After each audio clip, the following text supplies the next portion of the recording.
Putin ഇന്ന് ഇന്ത്യയിലുണ്ട്, ഇന്ത്യയിലെത്തും അല്ലെങ്കിൽ എത്തിയിട്ടുണ്ടാവും. ഇപ്പോൾ ലോകരാജ്യങ്ങളെല്ലാം ഇത് ഉറ്റുനോക്കിക്കൊണ്ടിരിക്കുകയാണ്. അപ്പം ഈ ലോകത്ത് പുടിൻ്റെ വരവ് ഒരു വലിയ ചർച്ചയാണ്. കാരണം ഇന്ത്യയുമായിട്ടുള്ള പ്രതിരോധ കരാറും മറ്റു കരാറുകൾക്കും അപ്പുറം ലോകത്തിനകത്ത് റെസ്യൂം അല്ലെങ്കിൽ ലോകക്രമത്തിനകത്ത് പുടിൻ ഇന്ത്യയിൽ അല്ലെങ്കിൽ ഇന്ത്യ മഹാരാജ്യത്തിൻ്റെ ഒരു പങ്ക്, അതിപ്പോൾ കഴിഞ്ഞ കുറേ കാലങ്ങളായിട്ട് ഇന്ത്യയുടെ പങ്ക് അല്ലെങ്കിൽ ഇന്ത്യ ഇടപെട്ടാൽ ഈ ലോകത്തിനകത്ത് ഈ ലോകക്രമത്തിനകത്ത് വലിയ വ്യത്യാസം വരുത്താൻ സാധിക്കും. പക്ഷേ സാധിക്കുമെന്നും ഒരുപക്ഷെ ഈ രണ്ടാം ലോകമഹായുദ്ധത്തിന് ശേഷം അമേരിക്കയുടെ നേതൃത്വത്തിൽ ഒരു ലോകക്രമം അല്ലെങ്കിൽ അതിൻ്റെ എതിർച്ചേരിയായിട്ടുള്ള റഷ്യ പലവട്ടമായിട്ട് അന്ന് റഷ്യയിലായിരുന്നല്ലോ, സോവിയറ്റ് യൂണിയനായിരുന്നു, പലവട്ടം പരാജയപ്പെട്ടു. ഇപ്പം വീണ്ടും ആ ലോകക്രമം റഷ്യയുടെ ചേരിയിലുണ്ടെങ്കിലും അവരെപ്പോഴും പരാജിതരായിട്ട് നിൽക്കുന്നു, അല്ലെ അവർ പല രീതിയിലൊക്കെ ആക്രമിച്ച് കീഴ്പ്പെടുത്തി നിൽക്കുന്നു. യൂറോപ്യൻ രാജ്യങ്ങളും അല്ലെങ്കിൽ അമേരിക്കയുടെ നേതൃത്വത്തിലുള്ള രാജ്യങ്ങളുമാണ് മേൽക്കോയ്മയിൽ നിൽക്കുന്നത്. അപ്പോൾ ഇപ്പോൾ ഏറ്റവും അവസാനം ട്രംപ് വന്നതിന് ശേഷം ഒരു താരിഫ് യുദ്ധവും മറ്റു കാര്യങ്ങളും ഒക്കെ ആയിട്ട് വന്നു. ഇന്ത്യയുമായിട്ടുള്ള ഒരു കൊമ്പ് കോർക്കൽ, അതുവരെ സൗഹൃദത്തിൽ ഒരുപക്ഷെ നല്ല രീതിയിൽ പൊയ്ക്കൊണ്ടിരുന്ന ഇന്ത്യയുമായിട്ട് റഷ്യയുടെ വിഷയത്തിൽ അല്ലെങ്കിൽ താരിഫിൻ്റെ രൂപത്തിൽ ഇന്ത്യയുമായിട്ടൊരു കൊമ്പ് കോർക്കൽ, നമ്മുടെ കൊമ്പ് കോർക്കലും അതിനോട് ഒക്കെ കൂട്ടി വായിക്കാമല്ലോ നമ്മുടെ യുദ്ധവും ഒക്കെ. അതിന് ശേഷം ഇന്ത്യ ഒരു നിപ്പ് നിന്നപ്പോൾ ഈ ലോകക്രമത്തിനകത്ത് വലിയ വ്യത്യാസം വന്നിട്ടുണ്ട്. വ്യത്യാസം വന്നതെന്ന് പറഞ്ഞാൽ RICക്ക് ബലമായി, ഈ ബ്രിക്സിന് ബലമായി. അപ്പം അവർക്ക് അമേരിക്കക്കെതിരെ നിൽക്കാൻ സാധിക്കും. അല്ലെങ്കിൽ ഈ താരിഫ് ഒന്നും അമേരിക്കയുടെ വില പോകുന്നൊരവസ്ഥയില്ല. നമ്മളുടെ അടുത്ത് വെല്ലുവിളിച്ച അല്ലെങ്കിൽ താരിഫ് ഏർപ്പെടുത്തിയ ആ മാസത്തെ കണ്ടില്ലേ, GDP ഗ്രോത്ത് 8.2 ആയിരുന്നു. ലോകത്തിനകത്ത് IMF ഉൾപ്പെടെയുള്ളവർ 7.6 പറഞ്ഞപ്പോൾ നമ്മൾ 8.2 ആയി. അപ്പം കീഴ്പ്പെടുത്താൻ പറ്റത്തില്ല. അപ്പം ഈ G7 രാജ്യങ്ങളും യൂറോപ്യൻ രാജ്യങ്ങളും അല്ലെങ്കിൽ അമേരിക്കയുടെ കീഴിലുള്ള രാജ്യങ്ങൾ പോലും ഇന്ത്യയുടെ കാര്യം പറയുമ്പോൾ ഒന്ന് ആലോചിക്കട്ടെ, ഞങ്ങൾ ഇന്ത്യയുമായിട്ട് നിങ്ങൾ പറയുന്ന രീതിയിൽ അങ്ങ് നിന്ന് തരാൻ പറ്റത്തില്ല. ഉള്ളിൻ്റെ ഉള്ളിൽ എന്നാൽ അവനെ നിന്ന് കാച്ചേക്കാം അല്ലെങ്കിൽ തീരട്ടെ എന്നുള്ള മാനസികാവസ്ഥയുള്ള ഈ പറയുന്ന സായിപ്പന്മാരുടെ രാജ്യങ്ങൾക്കെല്ലാം ഇപ്പം ഇന്ത്യയോട് കൊമ്പ് കോർക്കാൻ ഭയമുണ്ട്. അല്ലെങ്കിൽ ഇന്ത്യയെ വിട്ട് പോയാൽ തൻ്റെ സാമ്പത്തികവും അല്ലെങ്കിൽ എക്കണോമിക്കൽ ഗ്രോത്തിനെയും അല്ലെങ്കിൽ വ്യാപാരത്തെയും ഒക്കെ ബാധിക്കുന്ന രീതിയിലേക്ക് കാര്യങ്ങൾ പോകും എന്നുള്ള രീതിയിലേക്ക് വന്നു. ഇപ്പം ഈ റഷ്യയുമായിട്ടുള്ള വിഷയം അല്ലെങ്കിൽ യുക്രൈൻ യുദ്ധത്തിനകത്ത് റഷ്യയുടെ അല്ലെങ്കിൽ അമേരിക്കയുടെ താല്പര്യത്തിനനുസരിച്ച് നിന്നു കൊടുക്കാതെ വരുന്നൊരവസ്ഥയുണ്ട്. ആ നിന്നു കൊടുക്കാവുന്ന അവസ്ഥ വന്നപ്പോഴാണ് റഷ്യയെ വീണ്ടും എല്ലാ രീതിയിലും ഉപരോധം ഏർപ്പെടുത്തി. അപ്പം റഷ്യക്ക് ഉപരോധത്തിനപ്പുറം റഷ്യ പിടിച്ചു നിൽക്കുന്നത് ചൈന സഹായിക്കുന്നു, ഇന്ത്യ സഹായിക്കുന്നു, അല്ലെങ്കിൽ ക്രൂഡ് ഓയിലിൻ്റെ കാര്യമൊക്കെ ആയിട്ട് വന്നു. ക്രൂഡ് ഓയിൽ നമ്മളതിനകത്ത് വ്യത്യാസമൊന്നും വരുത്തിയില്ല. നമ്മുടെ നടപടിക്രമം കൊണ്ട് അമേരിക്കയെ ഇന്ത്യക്കൊന്നും ചെയ്യാൻ സാധിക്കത്തില്ല എന്ന് കാണിച്ചു കൊടുക്കുകയും അതിൻ്റെ കൂടെ അമേരിക്കയുടെ ഏറ്റവും വേണ്ടപ്പെട്ടതായിട്ടുള്ള ബ്രിട്ടനുമായിട്ട് നമ്മൾ 30 കൊല്ലത്തിന് ശേഷം കരാറുണ്ടാക്കുകയും ബ്രിട്ടീഷ് പ്രധാനമന്ത്രി ഇവിടെ വന്നിട്ട് ദീർഘകാല അടിസ്ഥാനത്തിൽ ബ്രിട്ടന് നേട്ടമുണ്ടാവുന്നു, ഇന്ത്യക്ക് നേട്ടമുണ്ടാവുന്ന വിഷൻ 2030 എന്ന് പറഞ്ഞ സംഭവമൊക്കെ ഉണ്ടാക്കി അവിടുത്തെ വ്യോമസേനയെ പരിശീലിപ്പിക്കുന്നതിന് ചൈനയുടെ വ്യോമസേനയെ പരിശീലിപ്പിക്കുന്ന ബ്രിട്ടൻ്റെ അല്ലെങ്കിൽ ഉദ്യോഗസ്ഥരാണ്, റോയൽ എയർഫോഴ്സ്. ആ സ്ഥാനത്താണ് നമ്മൾ പരിശീലിപ്പിക്കണം. അപ്പോൾ ഇന്ത്യ ലോകത്ത് ഏറ്റവും വലിയൊരു ശക്തിയായിട്ട് നിൽക്കുന്നു. ഇന്ത്യ ഇറങ്ങി നിന്നാൽ ആൾക്കാർക്ക് നിൽക്കാൻ ആളുണ്ട്. ആ സമയത്താണ് ഇപ്പോൾ പുടിൻ ഇവിടെ വരുന്നത്. പുടിൻ നേരത്തെ താരിഫിൻ്റെ വിഷയം ആ സമയത്ത് തീരുമാനിക്കുന്നതാണ് വരവ്. പക്ഷേ ഇപ്പോഴത്തെ വരവിന് വേറെ പ്രത്യേകതയും കൂടെ ഉണ്ട്. പ്രത്യേകത എന്ന് പറഞ്ഞാൽ ഇപ്പം നമ്മുടെ രണ്ടാം സിന്ദൂർ 2 ഓപ്പറേറ്റ് ചെയ്യാൻ വേണ്ടിയുള്ള നേരത്തെ അതേ ഒരുക്കത്തിൽ ഇന്ത്യ വന്നുകൊണ്ടിരിക്കുകയാണ്.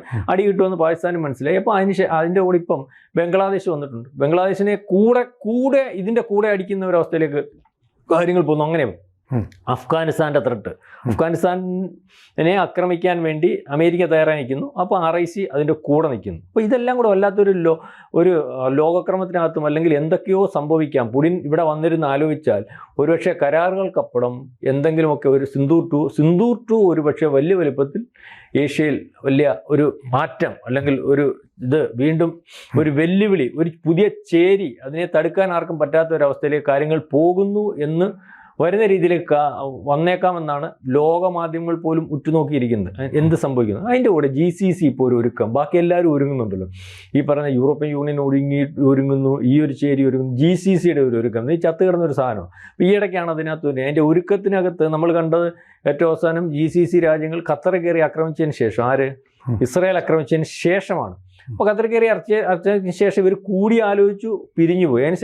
അതിനുശേഷം ഒരു കരാർ അതിനകത്തുണ്ടായി, ഈ പറയുന്ന GCCക്കപ്പുറം പാകിസ്ഥാനും സൗദിയുമായിട്ട്.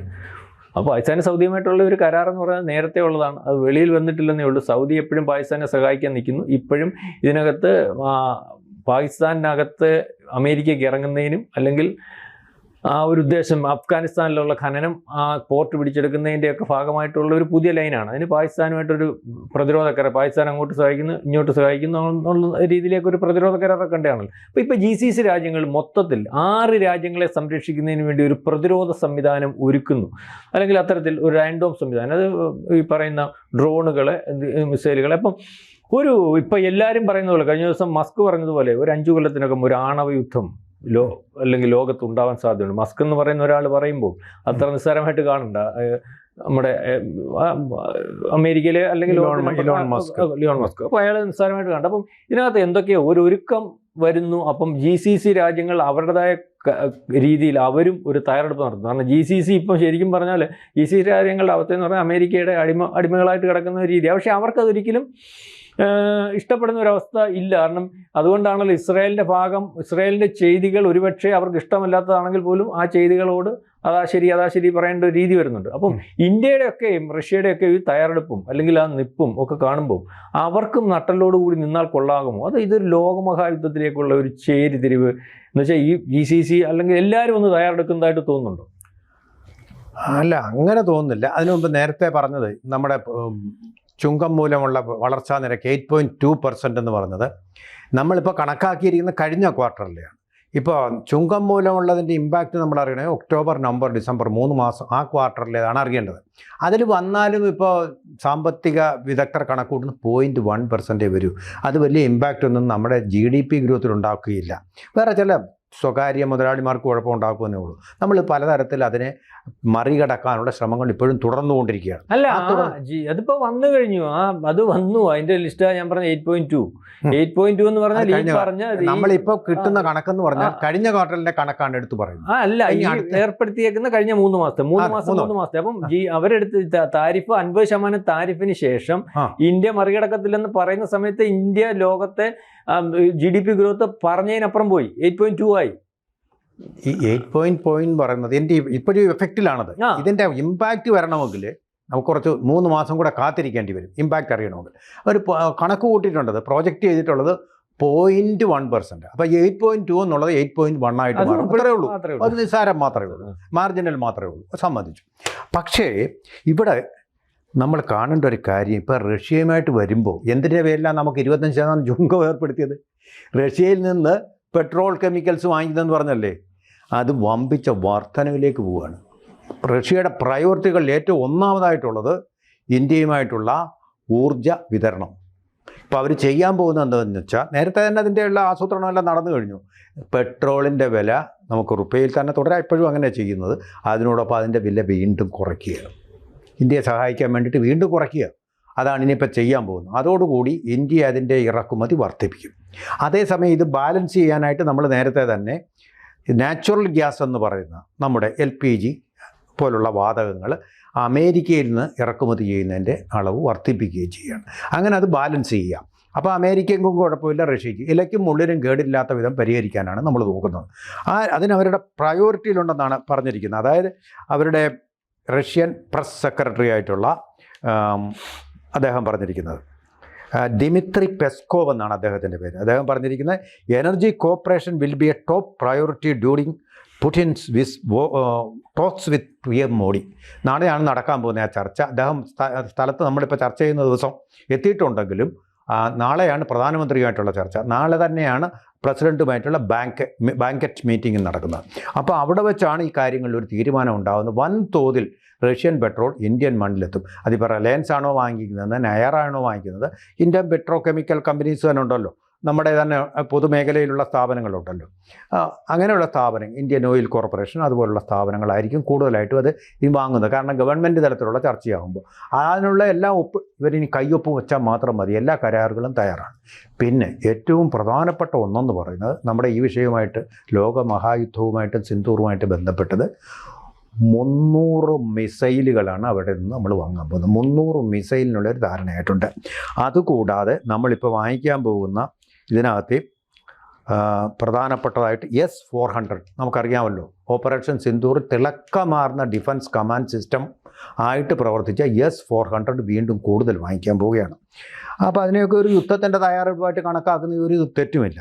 അതുപോലെ തന്നെ SU-57 അറിയാമല്ലോ, അതിൻ്റെ കരുത്ത് നമ്മൾ കണ്ടിട്ടുള്ളത്. SU-57 എന്ന് പറഞ്ഞാൽ ഏറ്റവും അഡ്വാൻസ്ഡ് ആയിട്ടുള്ള state of the art technology, cutting the edge technology ആയിട്ടുള്ള അതിൻ്റെയും കൈമാറ്റം. ഈ കൈമാറ്റം എന്ന് പറഞ്ഞാൽ കേവലം കൈമാറ്റം വാങ്ങിക്കൽ മാത്രമല്ല, അതിൻ്റെ ടെക്നോളജിയും കൂടി ഇങ്ങോട്ട് കൈമാറ്റം ചെയ്യപ്പെടുകയാണ്. റഷ്യൻ എഞ്ചിനീയർമാർ ആദ്യം വരും, അതെല്ലാം നമുക്ക് വേണ്ടിയിട്ട് പഠിപ്പിച്ചു തരും, കൂടെ നിന്ന് അതിൻ്റെ മെയിൻ്റനൻസ് നടക്കും. അപ്പോൾ അത് ആത്മനിർഭർ ഭാരതിൻ്റെയും കൂടി ഭാഗമായി.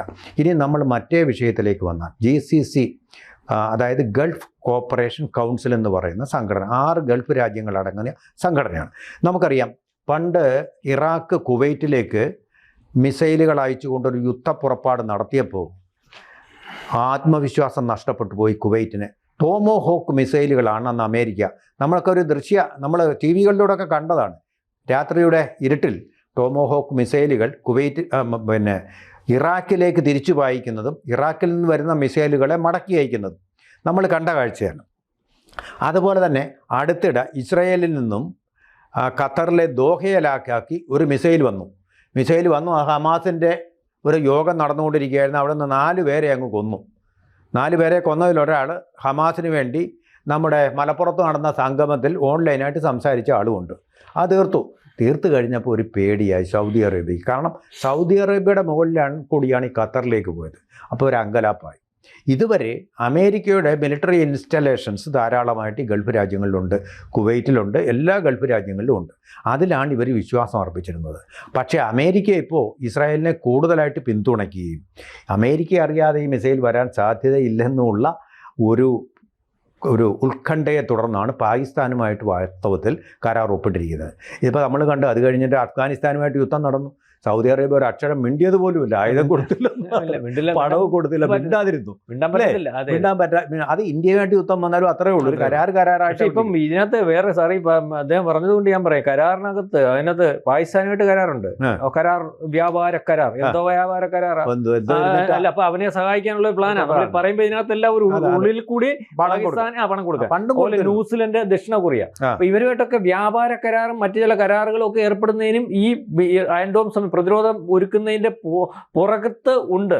ഈ പാകിസ്ഥാനുമായിട്ട് വ്യാപാരക്കാരെന്ന് നശിച്ചു കിടക്കുന്ന ലോകത്തെ മൊത്തം കമ്പനികളും അവിടുന്ന് പറക്കി കെട്ടിക്കൊണ്ട് പോയിടത്ത്, ഒന്നുമില്ലാത്തടത്ത്, ആരും റിസ്ക് എടുക്കാത്തടത്ത് അവനെ സഹായിക്കാനുള്ള ഒരു മാനദണ്ഡം, അതിനൊരു പറച്ചിലെന്നുള്ളതേ ഉള്ളൂ. അപ്പൊ ഇതിനകത്ത് നമ്മൾ മനസ്സിലാക്കേണ്ട ഒരു കാര്യം എന്ന് പറഞ്ഞാൽ, ഇപ്പൊ അമേരിക്കയുടെ സ്വാധീനത്തിൽ, ഭയത്തിൽ അടങ്ങിയിരിക്കുന്നതേ ഉള്ളൂ.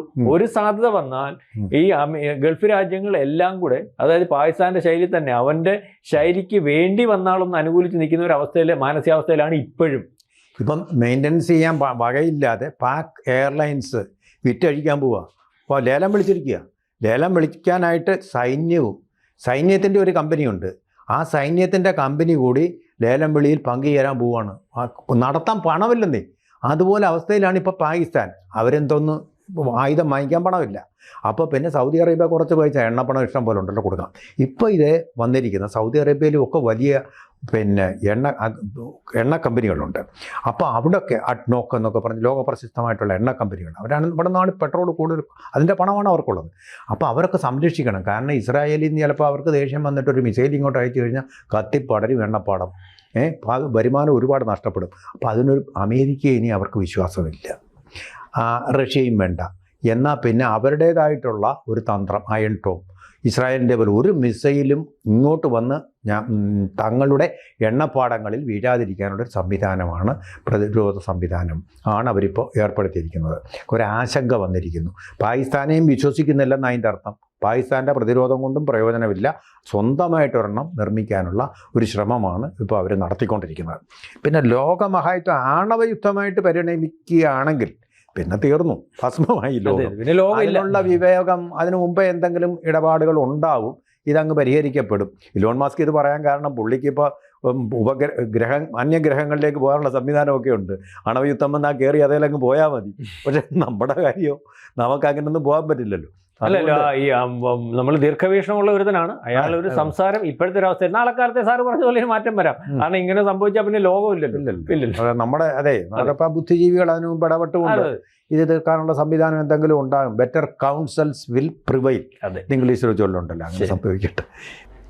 ABC മലയാളത്തിൻ്റെ കൂടെ ABCക്ക് ഒരു ഹിന്ദി ചാനലുണ്ട്, ABC ഹിന്ദി. അത് സബ്സ്ക്രൈബ് ചെയ്യണം. നിങ്ങൾ വരിക്കാരാകണം. കൂടുതൽ വാർത്തകളും വിശേഷങ്ങളും നിങ്ങളിലേക്ക് എത്താൻ ABC മലയാളം സബ്സ്ക്രൈബ് ചെയ്യുക, ബെൽ ബട്ടണും അമർത്തുക.